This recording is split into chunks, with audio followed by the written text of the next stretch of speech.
is known as $2 Tuesdays at WagerTalk.com and SportsMemo.com, where you can get the hottest handicappers' best bet or daily package for only $2.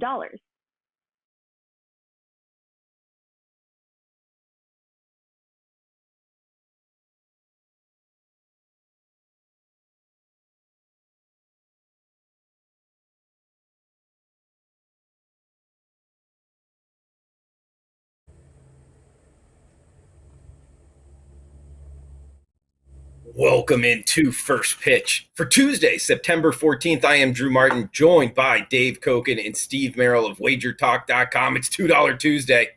That means top play discounted to just $2. Great day to check out the website. First up here, Dave Cokin from WagerTalk.com. Dave, welcome in. Happy Tuesday morning to you. Thank you, sir. Gearing up for a pretty big week. I had a 5% play on Sunday in the NFL with the Cleveland Browns, plus the points. Needed the points. And I'm glad the game is 60 minutes and not 62, because I'd have lost if it was 62. The Browns really fell apart late in that game. But all's well that ends well for me. 22-6 on 5% plays in all sports for 2020 and 21. 12-1 in college football, 5% plays going all the way back to October of 2019. And I've got one this week. I played it yesterday. I wanted to get the game out quickly. Because the line is going to go up on this game. It's priced too cheap based on what I can see. So the game's up now at WagerTalk.com, WT.buzz/DC. Now, as great as those numbers are, and they really are pretty great, they don't compare. They don't compare with 100% lifetime for Coach Steve Merril. Steve, you got to let everybody know. I mean, this is Hall of Fame stuff right here. Yeah, I knew where you were going with that one, Dave. And yeah, I'm going to retire undefeated because I'll be the assistant field hockey coach tonight and not the field hockey coach. But I've never lost a field hockey game nor allowed a goal, and I learned the rules right beforehand, and that helped. So who knows how it would have turned out had the referees not explained the rules to me. But 22-6, Dave, is pretty damn good on 5%ers. So I'm anxiously awaiting to see how that one works for you, because I have a feeling that you got a nice edge on that one. I hope so. Back to Drew Martin. Yeah, I don't know much about field hockey, Steve, so I'm going to stick Neither do I. Neither do I. All right, guys, let's start off in Citi Field here. We get the St. Louis Cardinals, New York Mets. First game up here. Stroman going for the Mets, Dave.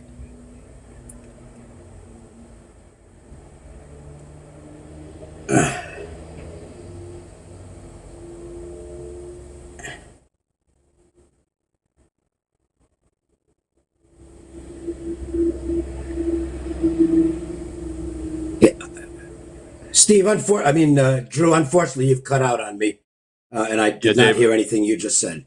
Yeah, I didn't hear Drew either, Dave. But what are your thoughts on this one? I mean, Brian Leonard actually had a best bet on the Cardinals yesterday. And, I mentioned on Wager Talk today that these are two teams heading in opposite directions.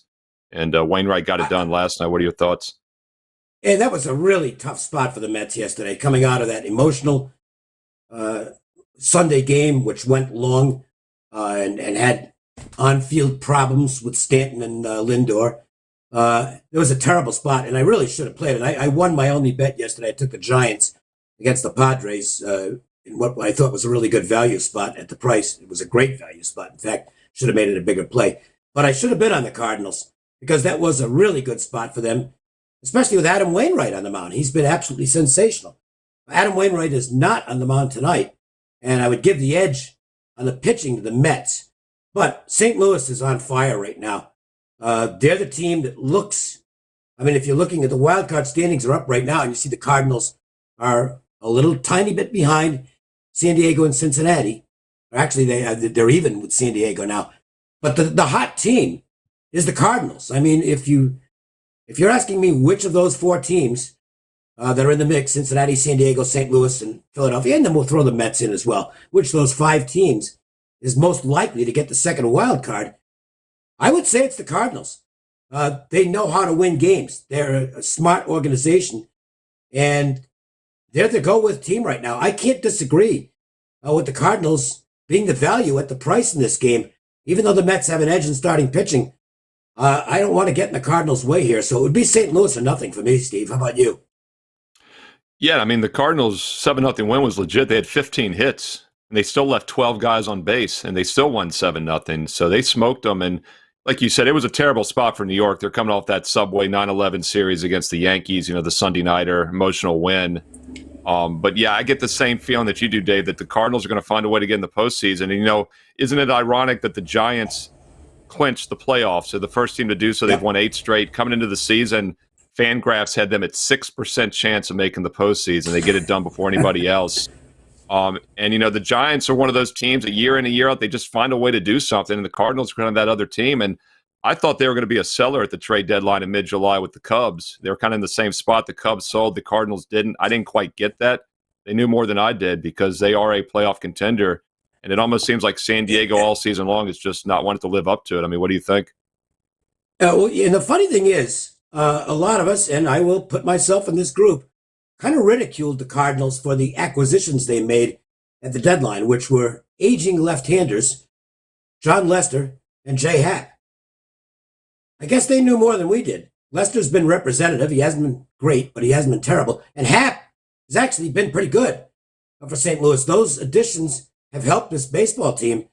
It's a veteran cast. I think that's the thing that I like most about the Cardinals is these are all a bunch of old pros. They've been through this before. And these are big games down the stretch.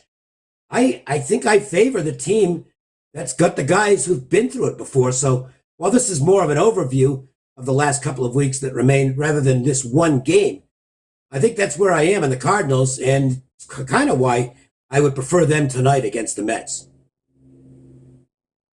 Drew, do we have you back? No, we don't have Drew. Yeah, so you know what, Steve? Let's just carry it ourselves here. Yeah, I mean, we'll move on to the next game. And by the way, Adam Wainwright, you mentioned how good he was last night. He's the first pitcher since 1980 in the past 41 years that was over the age of 40 to go 6+ innings and not allow an earned run in a start. It hadn't happened in 41 years. So Cardinals have some magic. And a few years back when they won the World Series, you could have gotten them at 1,000-1 in September to win the title. So they, like you said, they've done this before, and there is something to that that been there, done that thing. Hey, let's look at another team that's done it before, and that's the Tampa Bay Rays. They're at Toronto. You and I, Dave, have talked about both these teams a lot as being dangerous teams come postseason, or at least to make the playoffs. And I've talked a lot about run differential. The Blue Jays now have the 4th best run differential in all of baseball, 2nd best in the American League. Yet they're only 2nd in their division and 8 games behind Tampa still. But they have played their way to the playoffs. They're 1 game up in the wild card right now. How do you attack this one? Well, they're just killing the ball, and they killed Tampa Bay yesterday. A little concerned with the Rays' loss of Wander Franco, who is, I mean, I don't really track Rookie of the Year stuff, but how could he not be Rookie of the Year? Even though he came up in like May, he has been absolutely amazing. And they're going to miss his presence with the hamstring. They've got to get him rest because they're in the playoffs, and there's no reason to put him out there early. So if he has to sit for the rest of the regular season, so be it. They need him ready for the playoffs. This is the one game in this series where maybe I look at Tampa as being live, and that's because of Drew Rasmussen, who has been absolutely terrific for them. Now, he's not a guy who goes deep into games, but Rasmussen knows that going in, so he basically empties the tank in 90 pitches or so, and then he's out of there.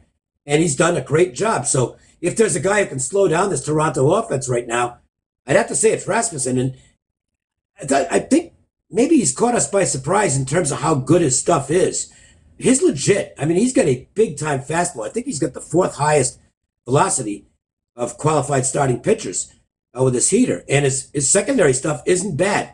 So while he's still very much an unknown quantity to most baseball fans and even bettors, I think Rasmussen has turned out to be an under-the-radar stud, if you will. Nothing at all wrong with Barrios, but I think the value here is with the Rays early. I actually, if you're matching up the pitching, I'd rather have Rasmussen than Barrios in the first 5 innings. I'd rather have the Toronto offense, so it's not going to make my card, but it's probably my second play today. I've only got one play. It's not a big play, and that's on a total. But I kind of like the value here with the Rays in the first 5 as a dog. So I'll go that way. Tampa Bay first 5. What about you? Yeah, I mean, as far as the total, it's sitting on that key number of 9. How can we not possibly by default play either the over or nothing in this game? I mean, Tampa has obviously been a very explosive offensive team this year. In fact, they've only gone under once in their last 8 or 9 games. They've had a couple pushes, but they've only had one under in that span. Toronto's now won 12 out of 13. They've scored 11 runs or more in 3 of their last 4 games. Their worst performance was 8 last night in this series. They've had 13 hits or more in 4 of the last 6. They've had 10 or more in all 6. I mean, this is maybe the most explosive, hottest offense I've seen in recent history in baseball. And this big picture, Dave, I mean, what are your take on the Blue Jays? I think pitching wins in the postseason. I'm not sure Toronto is quite there, but offensively, this team is just off the charts right now. Well, and the one thing to remember is they're not going to be facing what I would call great starting pitching, because Tampa Kevin Cash finds a way to piece together a staff, but there aren't any studs to speak of there. The White Sox, I guess Rodon, when he's on, is studly, but the rest of the staff has been, and Lance Lynn is very tough. And Houston does it with offense as well. McCullers is a really good pitcher. Greinke's been there a million times before. But I don't look at any of those starting pitchers and say this is Max Scherzer, who's just going to come in and shut down any offense that he faces. So I think that bodes well for the Blue Jays. I don't necessarily think they're a favorite. I think Tampa's just better than they are. And to be honest, I think the White Sox and Astros are as well. And I think the inexperience could be a factor if the Blue Jays do make the playoffs. And, they're going to have to get through one game against somebody. And that somebody could be Garrett Cole or it could be Chris Sale. So that'll be difficult. But I don't know that anybody wants to face the Blue Jays. I'll put it this way. The 3 teams that we know are going to the playoffs, I think it's safe to say that they will all be rooting for Toronto to get knocked out in the elimination game. I don't think anybody wants to face this team in the postseason. Yeah, and I mean, once again, Blue Jays, the 4th best run differential in all of baseball. They're not going to win their divisions. They're going to be in a one and done, like you said. The best run differential team in all of baseball, the LA Dodgers, likely in a one and done situation as well. So yeah. You're right. I mean, the future odds are going to shift quickly based on how those wild card games play out. And we shall see in just a few weeks. I mean, we have less than a month here before we get some heavy postseason action. Let's move on to another game. I want to get your thoughts on this one, Angels and White Sox. When you talk about that AL, the American League in general, I think, is loaded. There's 4 or 5 teams that could get out of there. The White Sox are definitely one of them. Like the Rays, I meant to ask you about this, with Tampa. They do have an 8-game lead over Toronto. Meanwhile, Toronto's kind of fighting for that wild card. You got the White Sox who have a 12-game lead in their division. How much do you bring that in, Dave, as far as handicapping these last couple of weeks when you have a team that can kind of coast into the postseason knowing they've got the division wrapped up? I think you have to look at games where there might be a reason to think the White Sox are focused. I think you had one on Sunday when Lance Lynn returned from the injured list, because Lance Lynn's in contention for the Cy Young. He didn't get the win in that game, but he did pitch very well. He didn't hurt his chances. He only gave up, did he give up any runs? He might have given up 1. That might have been after he left. I don't have the box score handy, but he pitched very well in that game. And I think those are situations where you might want to look at the White Sox. You want to check the lineup on a daily basis, because they are going to rest some guys. Tim Anderson's getting healthy again, but I don't think Anderson's going to play all their games down the stretch. I think they'll probably give Jose Abreu some days off here and there.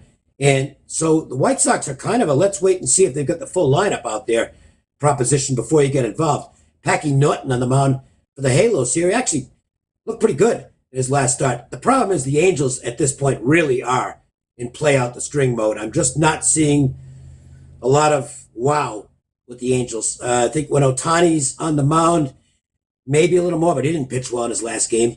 But the Angels are almost an untouchable team for me at this point. Some of the younger teams, or some of the teams that are out of contention that are fielding young lineups of guys that are trying to carve out a space on a major league roster, I think there's more excitement for them.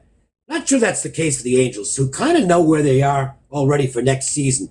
Adele has established himself. Marsh has established himself. These guys, their outfield is set for next year. Trout, a healthy Trout with Marsh and Adele is going to be their outfield. Upton won't be a part of the team next year. He'll be elsewhere. And so as it pertains to the rest of the season, I don't think I want to bet the Angels. I've been looking for spots to go against them. This is not one of them. I'm not going to lay a price of this magnitude against them, especially with an unknown pitching right now for the White Sox. I guess it's going to be a bullpen game for them. So kind of an easy game for me to stay out of. If anything, I'd probably take a look at the lineups later on, and if the White Sox are playing all the regulars, might consider a play on the over. Yeah, it's interesting you mentioned the over, actually, because I was kind of thinking, maybe with, all that uncertainty, you'd look under maybe. It's that key number of 9. The White Sox have struggled. They've scored 2 runs or less now in 3 of their last 5. But like you said, the Angels are a textbook example of a team that's maybe probably just tossed the towel. And I think that's something that's very overrated in sports. And we talk about that in the NFL every year in December, which team has tossed the towel. Very rarely do I think teams toss the towel in the pro ranks. But teams that you normally do are teams that are playoff caliber or had high aspirations of being a postseason team, and that is the Angels. And they probably would have been had Rendon and Trout, as you mentioned, not missed the majority of the season.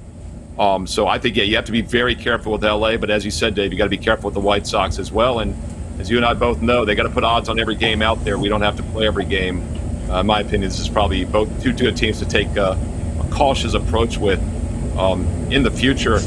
I'll tell you what, though. Let's look at one more game that does involve some playoff teams, though, and that is the actually involves. It's hard for me to say this. 2 playoff caliber teams, tongue in cheek maybe with the Mariners, but Boston and Seattle. We've talked all season long about the Mariners overachieving, and let's look at run differential once again. They are currently 6.5 back in the West.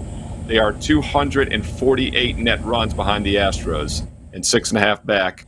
And once again, the Blue Jays are 4 net runs ahead of the Braves, yet 8 games back in the AL East, as we talked about earlier. Hey, we're running out of time to fade the Mariners, Dave. Do we start now? I mean, this is a team that's only 2 back in the wild card now against the Red Sox. No, I'm not going to do it because they just find a way to win games.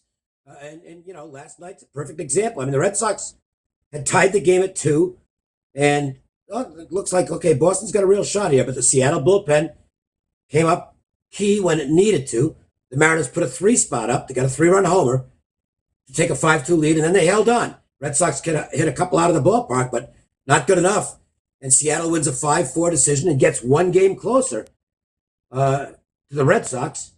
And they didn't pick up any ground on the Yankees, who won yesterday. And by the way, the Yankees stole that win yesterday. Absolutely stole it. Aaron Judge called 3rd strike on Aaron Judge in the 8th inning. It was absolutely a strike. The umpire didn't call it. Next pitch, out of the park, 3-run homer. Yankees lose that game if it's not for Jeff Nelson having a bad strike zone when it mattered. Anyway, back to the Red Sox and Mariners. I do give the Red Sox an edge on the mound with Nate Eovaldi versus Tyler Anderson. And Anderson's been a bit shaky lately. So I kind of like Boston, but at this point, I am not going to be laying minus 140 to the Mariners in their home ballpark, coming off another clutch win. The Seattle team, I think it can be argued of all the teams in either league that are in the playoff race right now, the expectations are lower for the Mariners than anybody else because of what you just talked about, run differential and the fact that they've just had this ridiculous record in close games and extra inning games this season. And because of that, they've got no pressure. They're not expected to do well. They're supposed to lose these games. And they're going out there and playing loose and having fun and winning the games. I wouldn't be surprised if they get it tonight. I mean, the matchup on paper favors Boston, but you can argue that in almost every game the Mariners play, that the matchup favors the other team. And then the Mariners go out and win the game. I'm not betting on Seattle here, but if I had to bet the game, I'd take the price with the Mariners to find a way to win the game. What about you, Steve? Yeah, no, I'm with you. And everyone said, hey, Merril, you've been on the fade the Mariners bandwagon. I said, not exactly. I've said, let's wait to find an opportunity to fade them. And they haven't given us one yet this year. So you're exactly right. We haven't, I'm not going to try to guess. It's the reverse of the falling knife. We talk about trying not to catch that falling knife. The Mariners have been an overachieving rising knife, whatever analogy you want to make up for them. And you're right. They're playing loose. I think that's an excellent point. I'm going to look at the total here. And in fact, I'm going to give our friend Drew Martin's free play for the show here on this game because I used it as my free play yesterday, and it missed out by a single run. But Drew's coming back with the same thing I used yesterday as a free play, and that's the under in this game. So Drew Martin's free play for this game, and I agree with him, is the under 8. And I'm going to give a lot of the reason I used yesterday when I did a free play video on it. And that's, first of all, as you said, Seattle's ballpark is not hitter friendly. It's pitcher friendly. Their numbers have been much weaker at home. They average about 4 runs a game at home versus about 4.5 on the road. Batting average is almost 25 points lower at home this year than on the road. And we're talking about, 140-some game sample, 70 each way. So these numbers are pretty legitimate this late in the season. And the Red Sox are not exactly in great offensive form. I know they're a capable team, but they've scored 4 runs or less now in 4 of their last 5. So, Dave, Drew likes the under 8 here. What are your thoughts on that? I can't disagree with it. And you expect Nathan Eovaldi to pitch well. He can be dominant, and he appears to be in good form right now. Anderson, I'm not so confident on him, but look, all he's got to do is go out there and throw 6 innings and give up 3 runs, and that under probably is going to get home. So I don't disagree with that play at all. And one other thing you got working for it. Well, I was going to say, one other thing you got working for it, too, which is the playoff atmosphere. This is a semi-playoff game, being 2 games apart in the wild card, and that leads to lower scoring, earning runs and whatnot. So something else to think of. But, yeah, I was going to throw it over to you. That's Drew Martin's free play. Drew, of course, sportsmemo.com. Dave Cokin, big 5% college football alert. And better get it sooner than later, folks. This line is going to move, and it's most likely not going to move in his favor because he has an edge on these big plays. He's had them for decades. Tell us again about that, Dave, and also give us a free baseball play. I will. And by the way, 18,000 at the Mariners game last night. I mean, come on. You're in the playoff hunt. You got to be selling these games out. That's very disappointing. And Seattle's a good sports town. I was surprised by that. Anyway, best bet for the show. This did not make my card. I only played 1 game in baseball today. If you want to find out about that, it's at wt.buzz/DC. More importantly, go after that 5% play. Get the value in it now before the number moves anymore. It's already moved a half point. I think it's going to move more than that. So you can get that game now.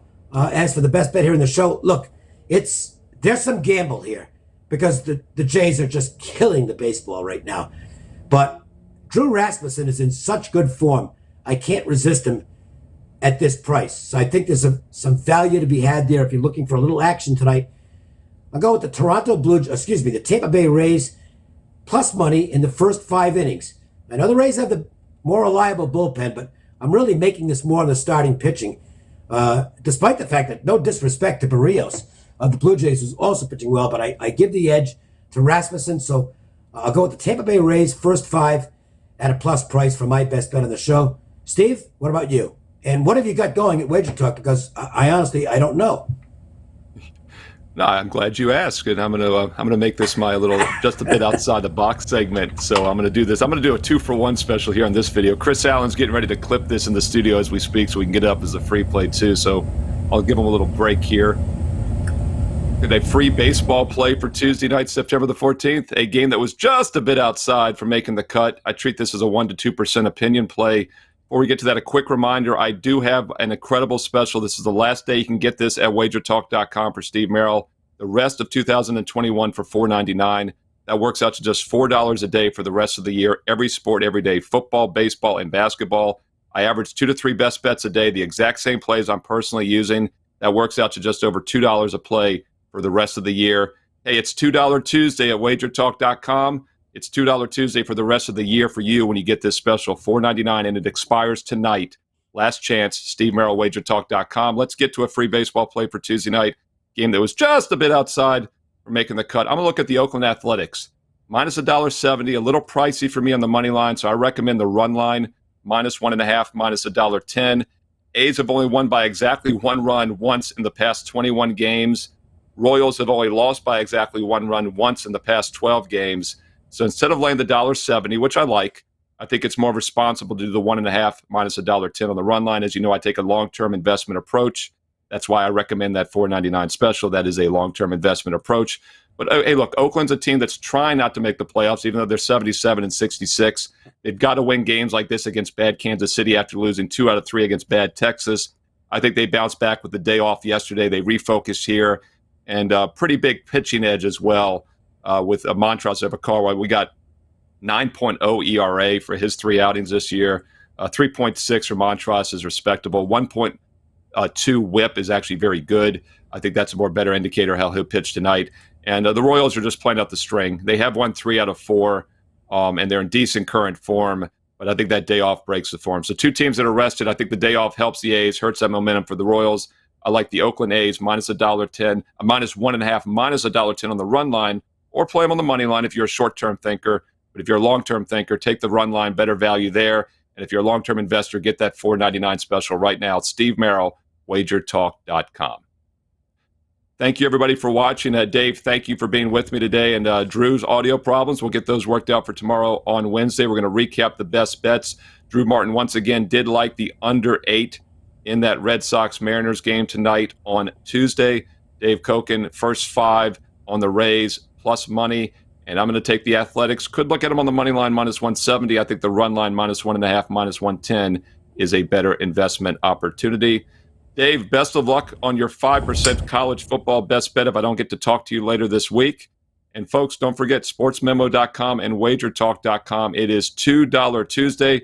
Go there right now and get some strong best bets. Las Vegas Chris, $2 Tuesday. By the way, he was on Wager Talk today earlier with me and Teddy. Great segment if you want to learn how to handicap the NFL from one of the best NFL handicappers on the planet. Once again, Wager Talk TV is where you go to get all the information. Be sure to subscribe to Wager Talk TV. We just hit 75,000 subscribers this past weekend. We are gunning for 100,000. Help us get there. Take 2 seconds, click subscribe, and tell your friends about this channel to increase the viewership and more free content we can provide. Thumb up, like the video, and leave us some comments below. I read each and every comment. Let me know your thoughts on the Tuesday Night Baseball card. For Drew Martin, Dave Cokin, Robert back in the studio, I'm Steve Merril, WagerTalk.com. Thanks for being with us. We'll be back tomorrow, 2 p.m. Eastern, right here for more MLB First Pitch on Wager Talk TV. Good luck tonight. Tuesdays is known as $2 Tuesdays at WagerTalk.com and SportsMemo.com, where you can get the hottest handicappers' best bet or daily package for only $2.